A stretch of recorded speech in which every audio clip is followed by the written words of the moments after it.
అప్పుడు వచ్చిన కొత్త చట్టం ప్రకారం నేను కేసు ఫైల్ చేస్తే, సరే ప్రభుత్వం వాళ్ళు కోర్టులో నాకు ఆర్డర్ ఫేవరబుల్గా వచ్చినప్పటికీ కంటెంప్ట్ ఆఫ్ కోర్టుకు కావాలంటే ఇల్లని వాళ్ళు కౌంటర్ క్లెయిమ్స్ పెట్టి, ఈ సప్లై చేసినప్పుడు ఎవ్రీ 1 అవర్కి మేము మీటర్ రీడింగ్ చూస్తాం, ఈ హాఫ్ అన్ అవర్లో తగ్గిన దానికి పెనాల్టీ, ఈ హాఫ్ అన్ అవర్లో ఎక్కువైన దానికి మేము సప్లై చేయక్కర్లేదు, 10% ప్లస్ ఆర్ మైనస్ క్లాజ్ ఉన్నప్పటికీ రకరకాలుగా చిత్రహింసలు పెట్టి పేమెంట్లు ఆపేసి లిటిగేషన్ చేశారు.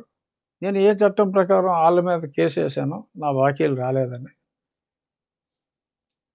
ఆ చట్టం అమల్లో ఉంది కాబట్టి నేను వాళ్ళ దగ్గర నుంచి డబ్బులు రానందువల్ల 2 క్వార్టర్లు డిఫాల్ట్ అయితే ఎన్సిఎల్టీ ఈ లెండర్స్ ఎన్సిఎల్టీకి వెళ్ళి ఈ కంపెనీలను అమ్మేశారు.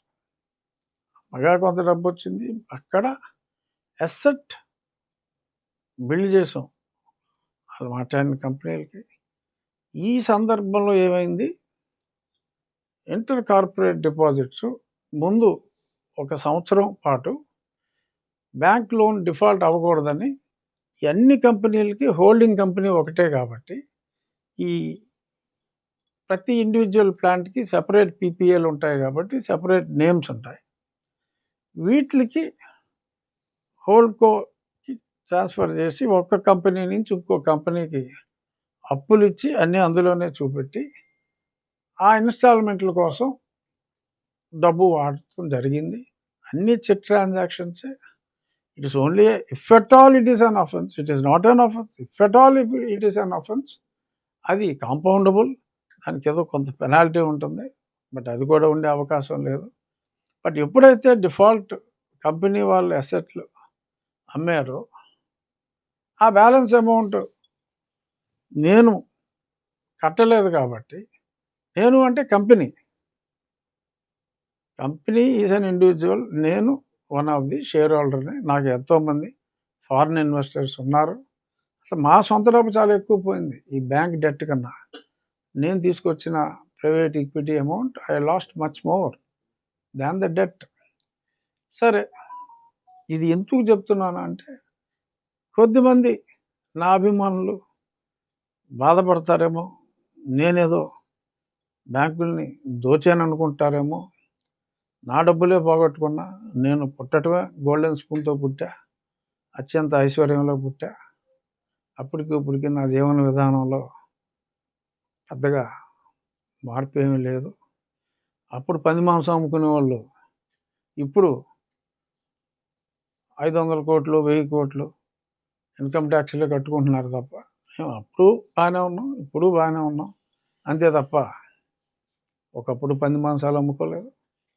ఇప్పుడు మరీ ఫిల్తీ రిచ్ రాజకీయాల్లో కన్నాలేసి సంపాదించుకోలేదు.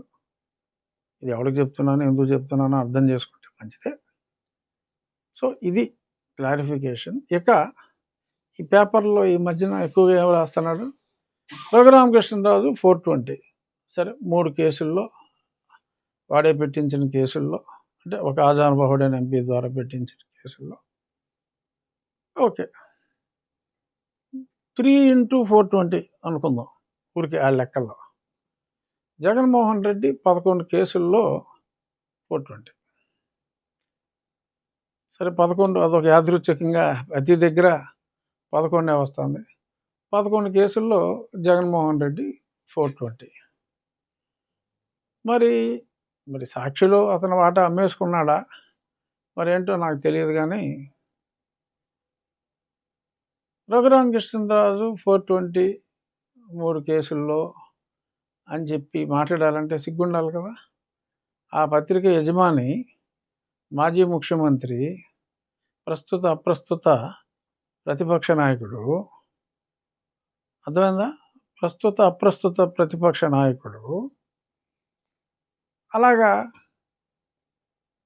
11 కేసుల్లో 420గా ఉండి ఈ రకంగా కేవలం, అంటే అతని స్టాండర్డ్లో కేవలం ఉంటే రాసుకుంటావా? జనాలు అసహించుకోవట్లా.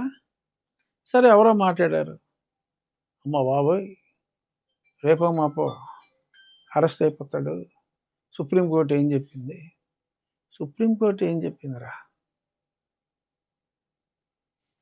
సరే, అది దొబ్బింది ఎప్పుడో మీకు. ఏం చెప్పింది సుప్రీంకోర్టు? ఒక బంచ్ ఆఫ్ కేసుల్లో ఇన్వెస్టిగేషన్ యాక్చువల్గా అయిపోయింది. ఆ రెండిట్లో 2020లో జగన్మోహన్ రెడ్డి పేపర్ చూసుకుంటేనే తెలుస్తుంది. తర్వాత మొన్న ఎలక్షన్ ముందు కూడా ఇయే రాసేవాడు. ఇయే రాసి నాకు సీట్ రాదనేవాడు. 2020లోనే రాశారని చెప్పి ముందు చెప్పాను కదా. అది రాస్తూనే వెళుతూ అప్పుడు కూడా ఇదే రాసి ఇదే పాయింట్ నేను నా ఎలక్షన్ ఎఫిడవిట్లో పెడితే, ఈ కేసుల గురించే నా ఎలక్షన్ ఎఫిడవిట్లో కూడా రాస్తే, అయ్యి బాబాయ్ చూసారా ఇన్ని కేసులు ఉన్నాయని చెప్పి మళ్ళీ రాసి నాకు సీట్ రాదని రాసి, సీట్ ఇవ్వకూడదని వాళ్ళు డిసైడ్ అయిపోయారని రాసి, ఒకవేళ సీట్ ఇచ్చినా నాది 3వ స్థానం అని చెప్పి రాసి, ఇండిపెండెంట్కి కూడా అలే డబ్బులు ఇచ్చి ఇన్ని చేసి ఏం పీకారా? ఈ ఉండి నియోజకవర్గ చరిత్రలో ఎప్పుడు 32,000 దాట్ల మెజారిటీ. దాన్ని 56,777కి తీసుకెళ్ళే సువర్ణావకాశం నాకు ఇచ్చారు. అప్పుడు ఓడిపోతామని అన్నారు, 20 నుంచి అరెస్ట్ అవుతామని అన్నారు. మధ్యలో అది తెలంగాణలో ఆ పోలీసు అతనే విత్డ్రా చేసుకున్నాడు మొన్న, తప్పైపోయిందని. ముస్లిం ఫారూక్ అన్నవాడితో నా మీద నన్ను లేపుకెళ్ళిపోవటానికి స్కెచ్ చేసి ఆన్ని నా సిఆర్పిఎఫ్ వాళ్ళు అప్పచెప్తే నా మీద కేసు పెట్టించి ఇక్కడ కోర్టులో మేనేజ్ చేసి, సరే ఫైనల్గా సుప్రీంకోర్టులో నాకు బెయిల్ వచ్చింది. సరే మొన్న కేసు కూడా క్లోజ్ అయింది. అప్పుడు కూడా ఇదిగో అరెస్టు, అదిగో అరెస్టు, తెలంగాణ ప్రభుత్వం అరెస్ట్ చేస్తుంది అని చెప్పి వాగేవాళ్ళు.